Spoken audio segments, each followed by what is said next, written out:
just to start off, really whenever we start a project, we as a team come up with, a set of goals that really drive the whole initiative.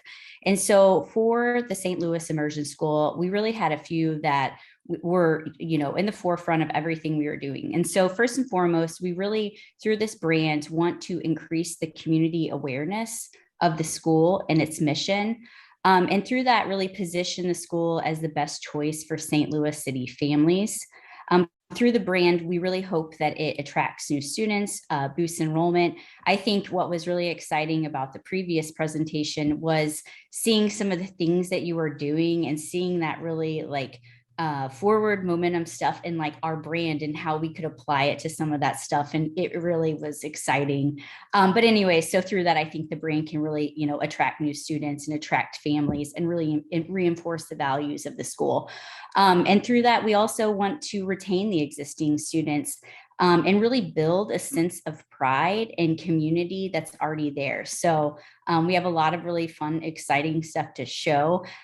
First, we're going to kind of walk through our process and what led us there. So this is, as Mike hinted, our branding program.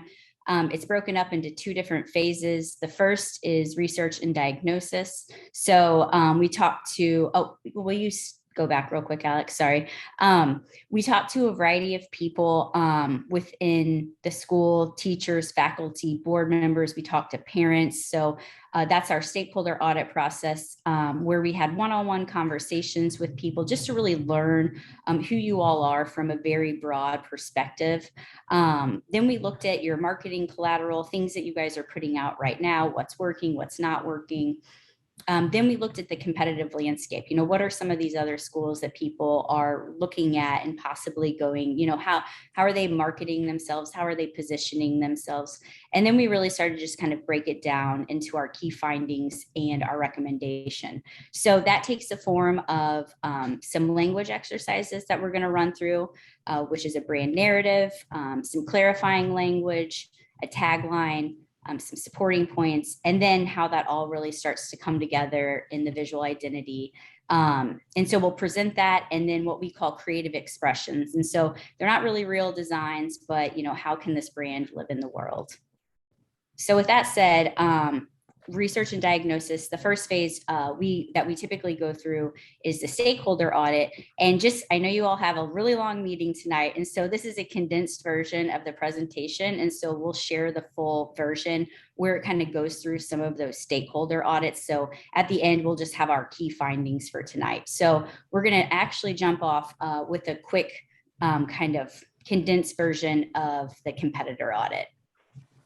Okay. Hi, I'm Holly Sinclair. I'm the writer at Atomic Dust. And as we looked at the different schools, you can see we looked at lots of them, schools inside and outside the St. Louis area. We looked at schools for young children, high schools, the whole range. These are just a few that we reviewed. We reviewed the language and the messaging of these schools, and we also reviewed the branding colors, the logos, and the visuals. Some of the key takeaways as we did this research, we noticed that there are big differences in branding and tone between Missouri early education immersion schools and some of the international K-12 schools in other states. We noticed that messaging really across the board is consistent with the goals and values of language immersion in general. Many schools also place an emphasis on social justice. Most schools focus on cultural competence and academic rigor. Many schools also focus on educating the whole child and instilling a love of learning. We noticed that messaging on some of the sites we looked at feels more authentic and genuine than on others. We noticed that on some of the sites, they tend to lean on educational buzzwords and feel-good language. Some of the sites that we looked at, we felt had more of a traditional or exclusive or prestigious feel. Others included a clear understanding of the disadvantaged communities they serve. Those schools prioritize building relationships, celebrating the community, and bridging achievement gaps. We knew that it would be very important for us to communicate the benefits of language immersion and dual language instruction. And we also noted that the schools that adhere to a consistent visual identity really project a more professional appearance and seem more credible. And so that was in our minds as well. So after we did all of that, we went ahead and took a look at your own marketing materials, SLLIS's own marketing materials. And these are a couple slides that just kind of show you the variety of marketing materials that you have out there. And one of the things that we noticed was the style was clean and primarily uses primary colors, blue being the main dominant color with a liberal use of white, and your red and yellow serve as accents.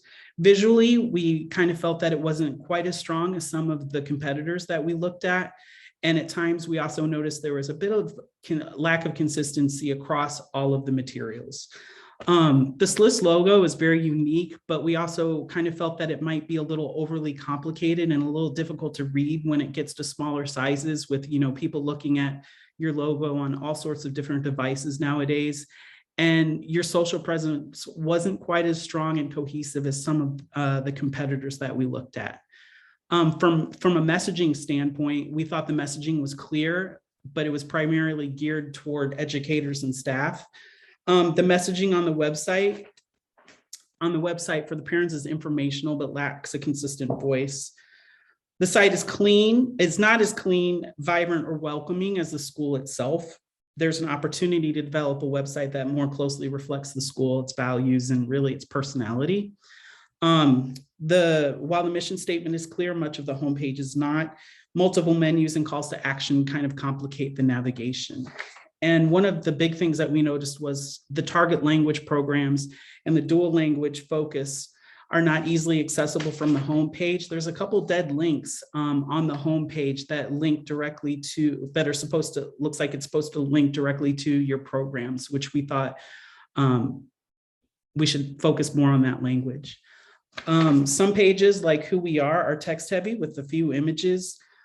Videos in a more purposeful use of images could improve a user's experience on the site. That video that you showed earlier would be a great example of, video content that was amazing. And social media channels like Instagram and YouTube could probably be utilized a little bit more to showcase the school, the students, and the staff.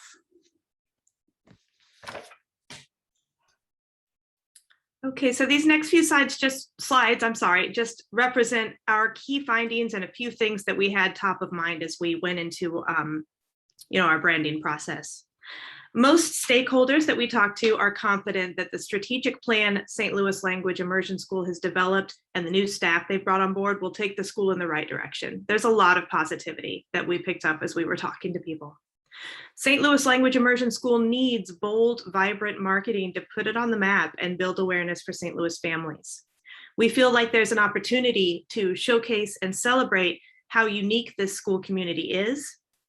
And we also are very aware that the value of diversity, cultural competency, and dual language instruction need to be emphasized in what we do.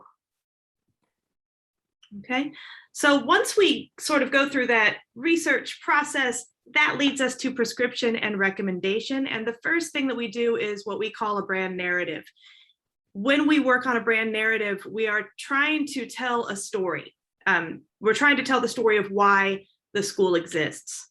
The brand narrative also creates a shared vision across both internal audiences and external audiences. It provides focus for all the marketing efforts that we do, and it provides inspiration. We wanted to make sure that our brand story established a voice, a tone, and a foundation for all of the messaging that we created for you. Okay, I am going to read through this more than once, so bear with me. This is your brand narrative. There's magic in experiencing a different culture, in speaking a new language. With the power to break down barriers, languages open new opportunities for our children, allowing them to dream a different world. At our school, we speak the language of connection, broadening perspective with each new lesson, preparing our children for a limitless future. There's magic in experiencing a different culture, in speaking a new language. With the power to break down barriers, languages open new opportunities for our children, allowing them to dream a different world. At our school, we speak the language of connection, broadening perspective with each new lesson, preparing our children for a limitless future.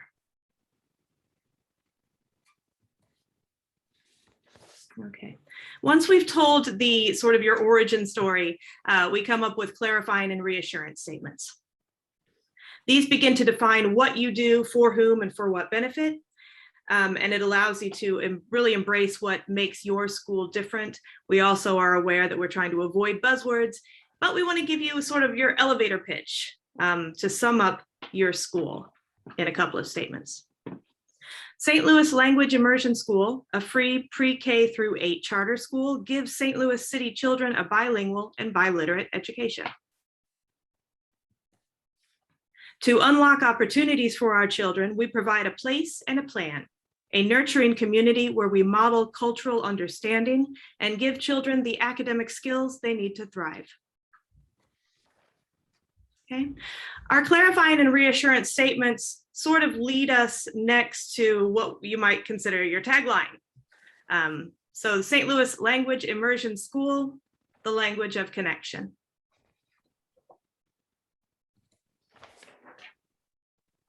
As we write supporting points for your brand and for your brand messaging, we're really completing the story that we started to tell in the narrative and in the clarifying and reassurance statements.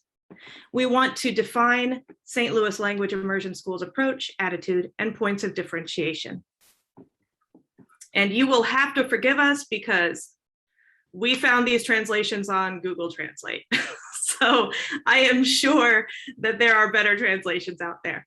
But just to be clear about the purpose, we wanted these statements to sort of act like pillars for your school. We also wanted them to be statements that children could memorize and children could say aloud in different languages. Okay, and so that's what the purpose was as we go through these.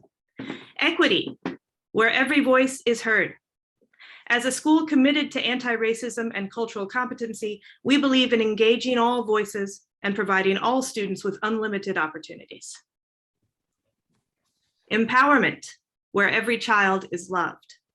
We nurture children, celebrate their successes, and empower them to take risks and grow. Language, where languages open minds. A bilingual education has the power to open minds and change lives. So we help our students become proficient in both their native language and their target language. Knowledge, where we reflect and learn. We provide a transformative international education unique to our community that is focused on reflective, data-driven learning and academic achievement. Community, where we all speak the language of connection. We are proud to serve the children of St. Louis City, and as a culturally diverse community, we are united in our mission to help all students dream a better world.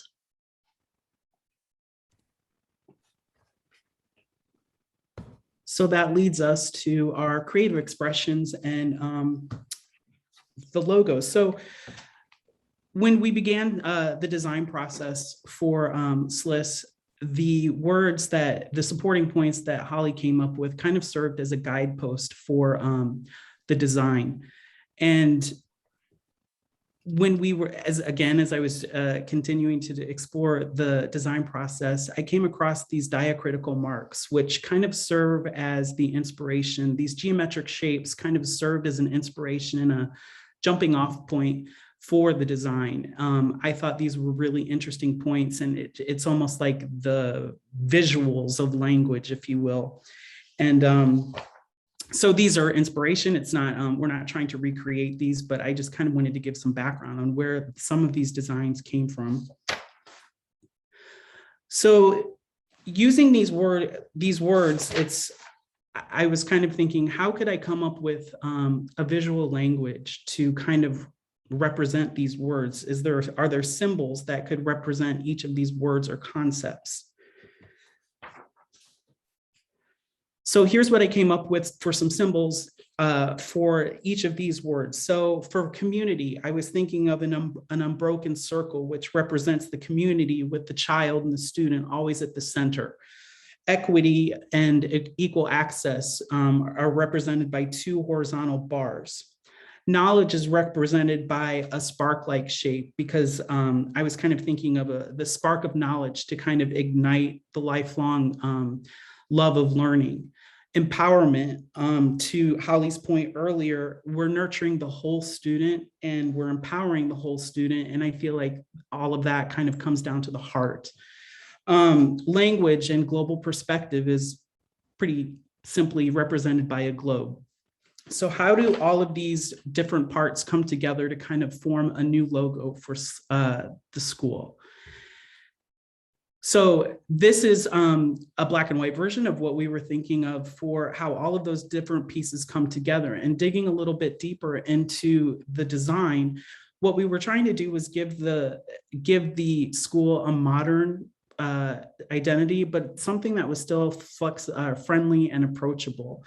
And the blocks on the side, they're kind of like building blocks, kind of representing those building blocks that the school is giving the students. But it also kind of represented a tapestry or a mosaic to me, where you take all of these different pieces from different places and you put them together and they all form this sort of beautiful picture. And I feel like that was a really great sort of metaphor for the school. We also wanted to create something that was memorable. These simple geometric shapes are easy for children to draw and remember. And I thought it was a cool idea to just think of a student in class drawing the logo, because it was so easy and some of these words might mean something to them. For a color palette, we settled on blue, yellow, red as the primary colors. And obviously, I think when you see these flags on your screen, it kind of becomes an obvious why we chose that, because it represents all of the different aspects of your school and from a geographic standpoint. And here's what we think the logo would look like in full color. So red and blue being the primary colors, with yellow serving as an accent. And I showed this slide not to compare design, but to kind of say on the left, the logo is more about what you do, and the right logo is a little bit more about who you are and what your mission and values really are. And here we kind of get an exploration of some of the color. And then your logo doesn't live all by itself just as a logo on the screen. It also has to live in the world. So what we did is we put together some expressions of what this logo and the brand could look like expressed in the world. So we put together a bunch of expressions with, really, we wanted to have a focus on the student in a lot of our stuff. So you'll see lots of color, lots of bold color, lots of just friendly faces, and something that's just fun and interesting to look at and that is different from other schools in the region. So we've done. So Alex, just to chime in, and you're doing a great job, by the way. But part of this thing isn't just about creating a logo; it's creating a brand and a whole visual identity in the system. So the concept was not just taking like what language is, which is sort of, I guess, what a word is, which is a symbol that means something, and making our own, but also like the color blocking and the different cultures coming together, and how it all forms, and so how it can be used, of course, on a logo, but how it can be used throughout this experience of going to the school or learning about the school. So we use these expressions, these mock-ups, just to show how this thing lives in action. Right. And to Mike's point, with the color blocks, with all of the different symbols, what we were hoping to inject into the identity was, just an eclectic, international, worldly identity that was just fun to look at. And when someone sees this, they're going to immediately think of St. Louis Language Immersion School. It's bright and colorful and childlike. It's sort of universal, and the grid makes it more sophisticated. There's a lot of things going on. We can infuse this style with different images to make things completely ownable at a glance. So even if you can't see the logo when you're driving by this proposed bus shelter, which again is just a mock-up, you'd still know just by the colors and form that it is the St. Louis Language Immersion School brand. Right. And we did some mock-ups to show what this brand could look like possibly in your environment. So for instance, this could be a door to the Spanish class. Another one could be done for Chinese, although that one would be tough with, but, or French. So just kind of injecting that personality into the school as well.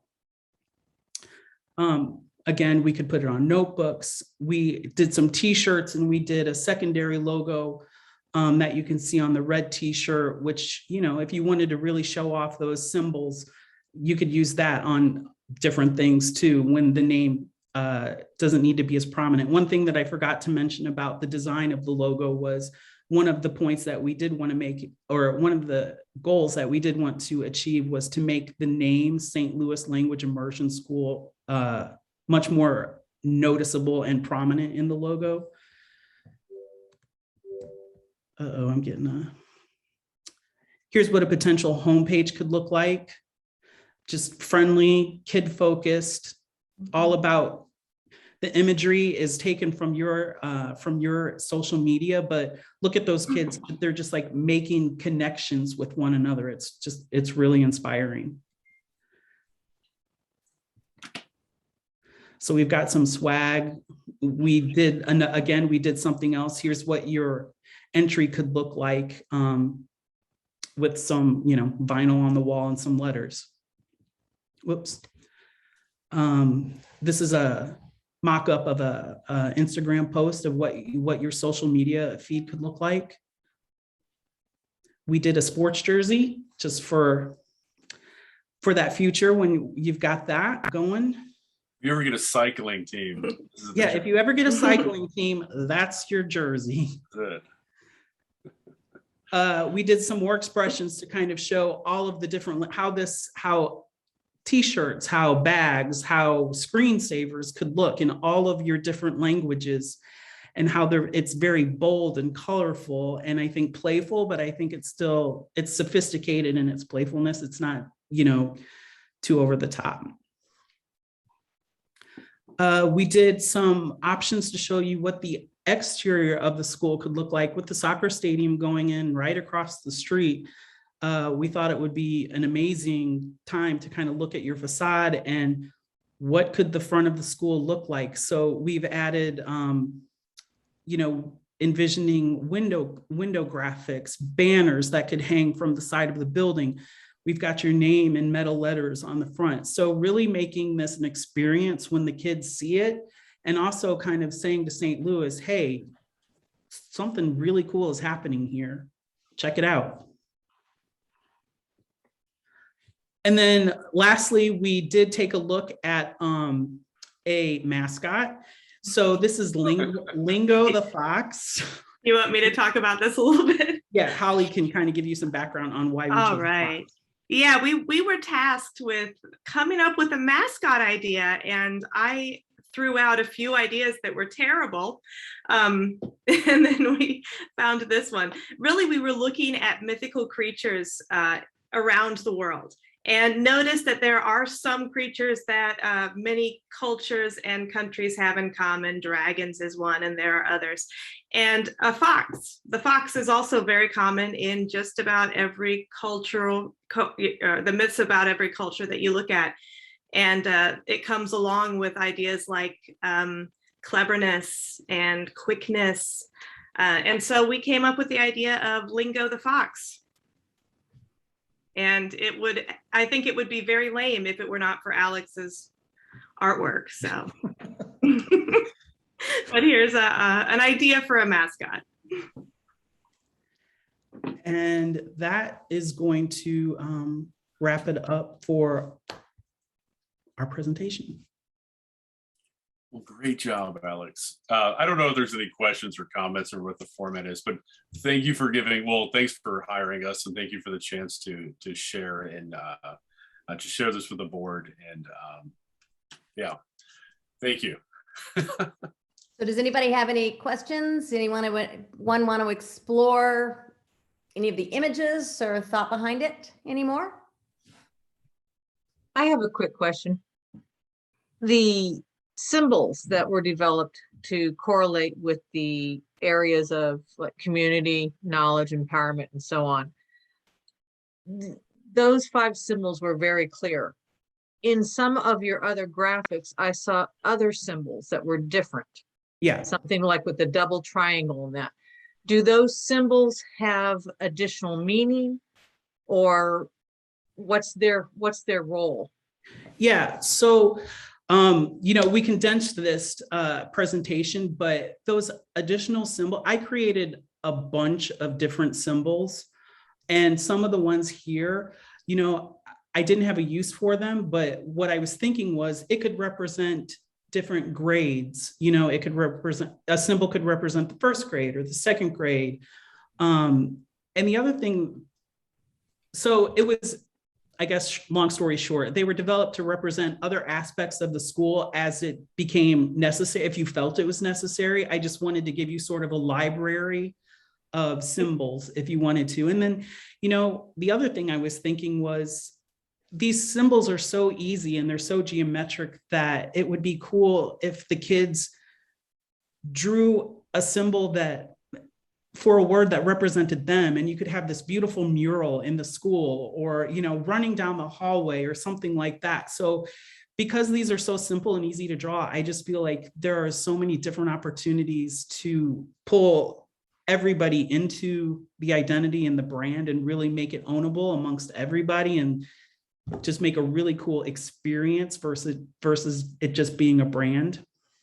I also just want to jump in to say that one of the cool things that our designer did in thinking and designing for a language school, he created a visual language. Mm-hmm. And I think that was one of the big ideas behind this as well. I have one other quick question, that is in regards to lingo or lingos, because I noticed you had an S on it. I saw the fox head. Do you have a image of the mascot with the full body? I did not create a full body lingo. I just did a badge because I was thinking, how could this look on sports items? So no, I did not create a body. I was just wondering if that might be possible, because you're also thinking it's more of an elementary through middle school K-8. Yeah. And so if you can make something a little cuddly for the younger ones, potentially. Yeah, for sure. Thought. I mean, in my opinion, I think there'll be lingo plush toys. Just exactly. Need the whole body. Yeah. A gargoyle on top of our building. Oh, yeah. I wanted to say I love it, and I think it's very avant-garde compared to what we typically see in the St. Louis area for marketing. It's very has a very international feel to me, something that I would see typically when the Olympics are going on or some kind of international sports. So I really appreciate that. One thing I wanted to clarify was your recommendation would be for us to stop calling ourselves SLLIS and really to focus in on calling ourselves the St. Louis Language Immersion School. Am I understanding that correctly? Man, that's a tough question. I would say yes. I mean, in meetings and, everyone knows what the acronym means, but to new families and to outward facing materials, I would go with St. Louis Language Immersion School. Would be our recommendation.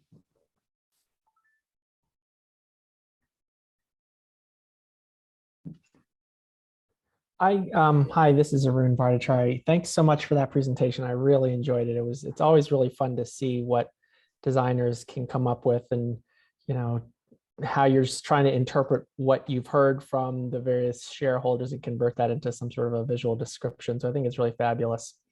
One question that I had was that the globe that we've been using for a long time is sort of like embedded in a lot of people's minds. Is there some way to be able to kind of link that current logo with your new in a way that's maybe that creates a little bit of continuity, such that it doesn't seem like this is a brand new institution, but tries to preserve a little bit of the evolution as opposed to revolution? If I could answer that,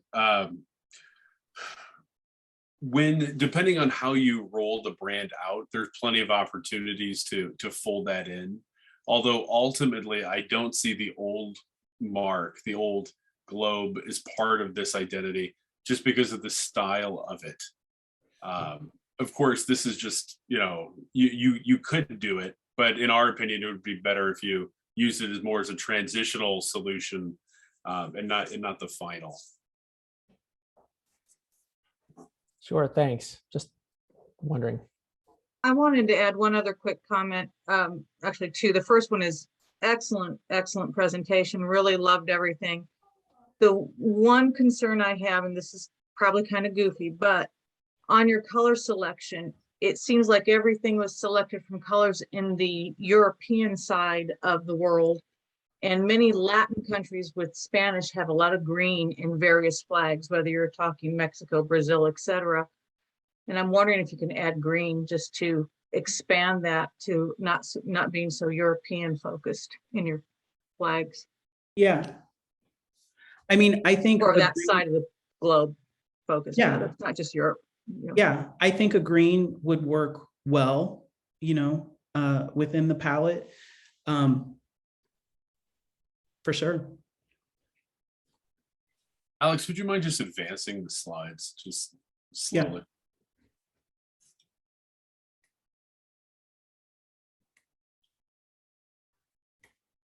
I don't have a point. I just want to make sure everybody could, it should go through them. It's easier to sometimes look back at them. But. Yeah. If I'm going too slow, let me know.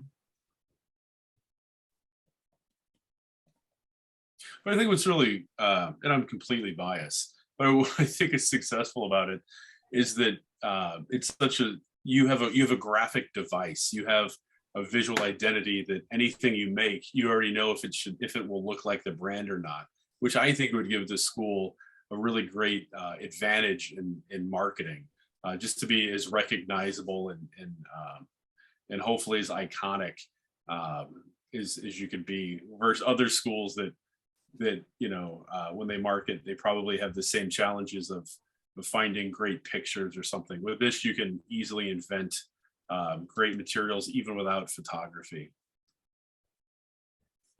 This is Ed. Hey, I am as far from an artsy person as you can probably get. So, but I thought this was really, really good. And the thing that I don't want to get too far away from, what actually caught my attention, in addition to the visual and what this sort of looks like, and ideally the branding that it creates, was some of your investigation of how our school sort of related to other similar schools.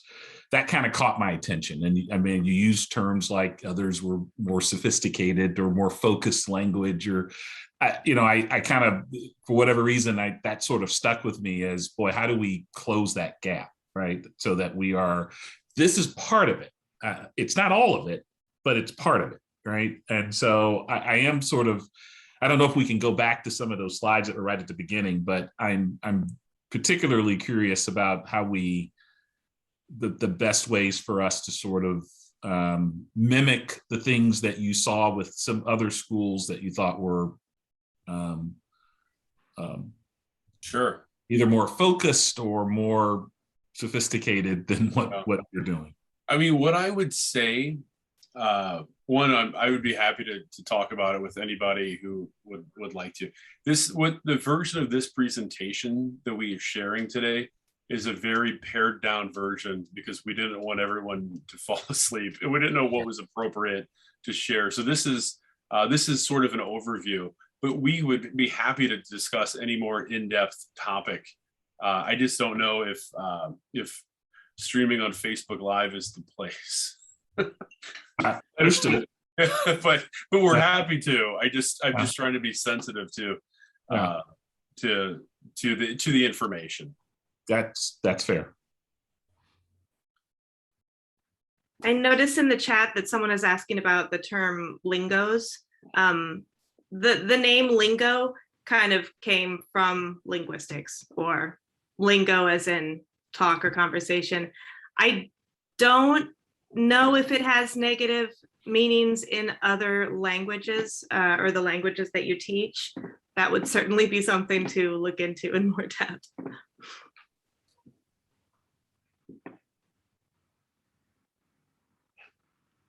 I mean, Lingo certainly follows with Duolingo, which is an app that everybody knows. So I don't know that it would be very controversial, but I don't know that for a fact. Yeah. I mean, we haven't come across anything negative, but I couldn't say one way, or I mean, I'm sure if you dig deep enough, you can find anything. This is Vince. The sound lingos. When you say that in Chinese, what does it mean? Does it mean anything? Does it mean anything when you say it in French? You know, does it mean anything when you say it in, Spanish? I don't know. I mean, I get what lingo is, and I understand what lingos would be. It would, which is all fine in English, but what are we? I just want to make sure we're not insulting somebody in Chinese. That's all. Completely. I couldn't confidently say.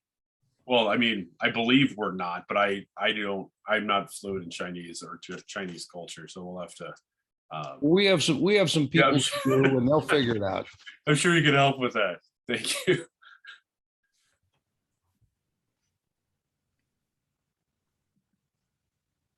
Okay. Thank you, Mike and Holly and Erica and Alex. This makes my heart sing. I have so looked forward to this presentation and where we are with the school. So our next step is to get feedback, and we will move forward from there. Great. Thank you. Yes, Thank thank you. you very much for having us.